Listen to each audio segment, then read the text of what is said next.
Minecraft in the United States in one weekend made more money than Snow White has made globally after 3 weekends. That's how bad it is right now. Yeah. Weird. What would you say to those who are just kind of overly critiquing the film at this point? You've worked so hard on it. All right. Congrats, Rachel. She was supposed to be Disney's golden girl, the future of the brand.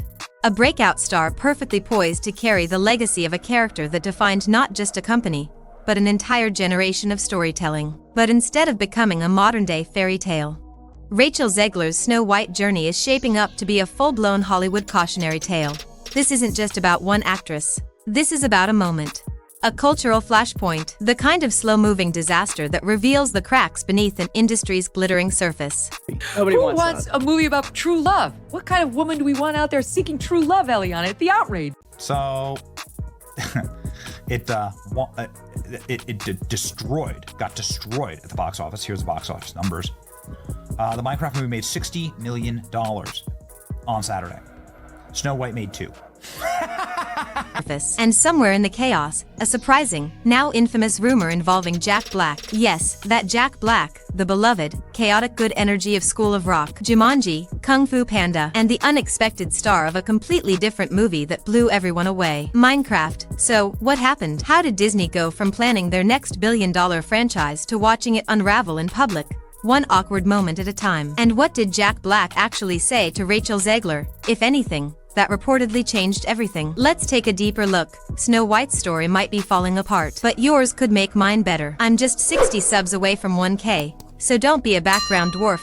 Be the hero of this channel and hit that subscribe button. Let's make this fairy tale end on a high note. When Disney announced a live-action remake of Snow White, it made perfect business sense. This was the film that launched the empire back in 1937. It wasn't just a hit, it was the foundation of modern animation. A groundbreaking, emotional, and enchanting story that still resonates with people nearly 90 years later. And in today's remake-driven Hollywood, it was a guaranteed crowd puller. Or so they thought. Enter Rachel Zegler. Talented, young, fresh off her acclaimed performance in West Side Story, she had all the makings of a new Disney icon. And the studio clearly believed in her, hard. They built the marketing around her, framed her as a new kind of princess for a new kind of world. But from the very beginning, something felt off. Zegler's promotional interviews, rather than celebrating the source material, felt almost combative. She repeatedly distanced herself from the classic tale, saying things like, "This is not 1937 anymore," and criticizing the prince as a stalker. She stressed that Snow White wouldn't need saving this time, that this version was about independence and empowerment. Those points might have landed better if they hadn't been framed as a direct takedown of the story people grew up loving. It wasn't just an update. It felt like a rejection, a repudiation of the very magic that made Disney matter in the first place. To many fans, it came across as dismissive, even insulting, like being told the things that gave them joy as children were actually wrong, outdated, problematic, and worse, like the new generation didn't need the old one. I say, if I'm gonna stand there 18 hours in a dress of an iconic Disney princess, I deserve to be paid for every hour that it is streamed on. Saying that audiences will always line up to see her no matter what she does. Every premiere and everything I do, people will wait in line to see. You know what's interesting about all of this is that the only person waiting in line to see Snow White was Rachel Zegler. But then came the quote, the one that would follow Zegler everywhere. In a moment now etched in digital stone, she said, "People will always come see me no matter what. Everything I do, people will wait in line to see." To her, maybe it was confidence. To the internet, it was arrogance. That one sentence became the match that lit the fuse. From there, things spiraled fast. Zegler's critics multiplied. Her interviews were dissected. Her tone was analyzed. Every statement was turned into meme content, and not the flattering kind. But while backlash is nothing new in Hollywood, this one felt different, because the studio seemed totally unprepared for it. Rather than recalibrate the messaging, Disney doubled down. They pushed forward with a movie that, even behind the scenes, insiders claimed was starting to fall apart. Then came the videos. Rachel Zegler, alone in movie theaters. Row after row of empty seats, posted to her social media without context, as if everything were fine. But online, it looked tragic, almost symbolic, like she was the last person still pretending the fairy tale hadn't crumbled. People started comparing it to The Last Jedi Fallout, or Morbius memes. The public response was turning Snow White from a project into a punchline.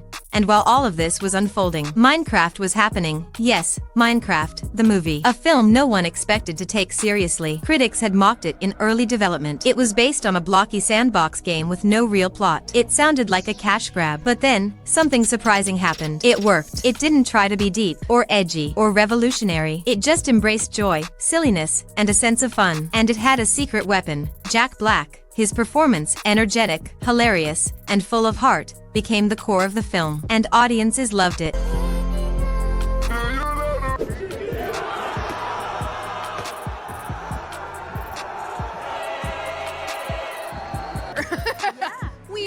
Weird. You can see families were more than willing to go to the box office to support something like the Minecraft movie, while Rachel Zegler's Snow White continues to plunge.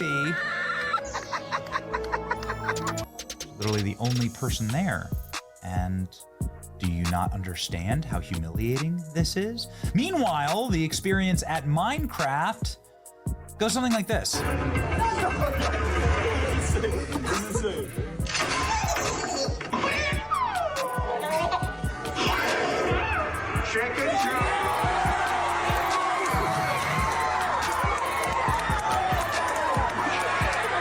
In just one weekend, Minecraft out-earned Snow White's entire 3-week global run. The numbers weren't just bad for Disney, they were humiliating. And the contrast couldn't have been more brutal. That's when rumors started swirling. According to multiple insider leaks, Jack Black, who was promoting Minecraft while Disney's press tour was imploding, confronted Rachel Zegler. No cameras, no sound bites, just a tense moment during reshoots or possibly a backstage event. Sources differ, but the most widely shared version goes like this. Jack Black, in his usual no-nonsense but honest style, asked Zegler directly, "Do you think calling your fans trolls is helping? Not as an attack, but as a wake-up call?" And allegedly, that moment shattered the illusion. Some claim she broke down, that she walked off set, that Disney executives witnessed it. Others say she got defensive, angry, that the entire room went cold. Whatever the version, it marked a turning point, because almost immediately after that, everything stopped. The social media posts, the interviews, the press circuit. Zegler went dark. The energy around the movie shifted from excited anticipation to silent dread. Internally,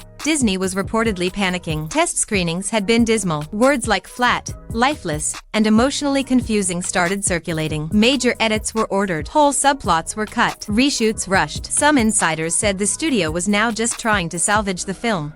The producers, far left-wing activists in Hollywood, are turning on her, and Disney has canceled all of Rachel Zegler's appearances on their media platform. To make it watchable, not legendary, Bob Iger himself allegedly started asking tough questions. How did something so iconic, so historically important, go this wrong? The answer, for many, was clear. The heart was missing. Instead of magic, there was message. Instead of wonder, there was wokeness. And no, not because fans hate progressive stories. That narrative is too easy. Audiences have always embraced change when it feels organic, sincere, and grounded in good storytelling. What they reject, loudly, is when it feels like they're being lectured, talked down to, scolded for enjoying something they used to love. Snow White wasn't just a remake, it was a referendum. And it failed. In contrast, Minecraft, a movie about digital cubes, succeeded because it made people feel something, not politically, emotionally. It made them laugh. It reminded them of playing with friends, of building something silly, of escaping stress. Jack Black didn't just entertain. He reminded people why movies matter in the first place, not to tell them what to think, but to help them feel something real. And maybe that's why the alleged confrontation between Black and Zegler hit so hard. Because for many fans, it symbolized the divide, the moment where fun met formula, heart met PR. And one person said the quiet part out loud, maybe the audience isn't the enemy. Now, to be fair, Zegler has her defenders. Many point out that young women in Hollywood face relentless scrutiny, that her every move was amplified unfairly, that the standards she's held to are impossibly high. And those points aren't wrong. But this wasn't just a gendered backlash. It was a brand breakdown, a creative implosion, and at the center of it, a studio so obsessed with controlling the narrative that it forgot how to tell one. And now, the damage is done. Audiences aren't just disappointed, they're disillusioned. Disney, once the name synonymous with magic, is now facing a crisis of trust. The kind of trust that takes years to earn, and seconds to lose. Snow White was supposed to re-establish dominance. Instead, it exposed the fault lines. And unless something changes fast, it may be remembered not just as a flop, but as the breaking point. So, what now? Will Disney take this as the wake-up call it so clearly is? Will studios stop mistaking box-checking for storytelling? Will characters go back to being characters, instead of thinly veiled corporate statements? Time will tell. But one thing's for certain, audiences have spoken, and they didn't whisper, they laughed, they memed, they stayed home. They chose Minecraft over messaging. They chose heart over homework, and they chose Jack Black over Snow White.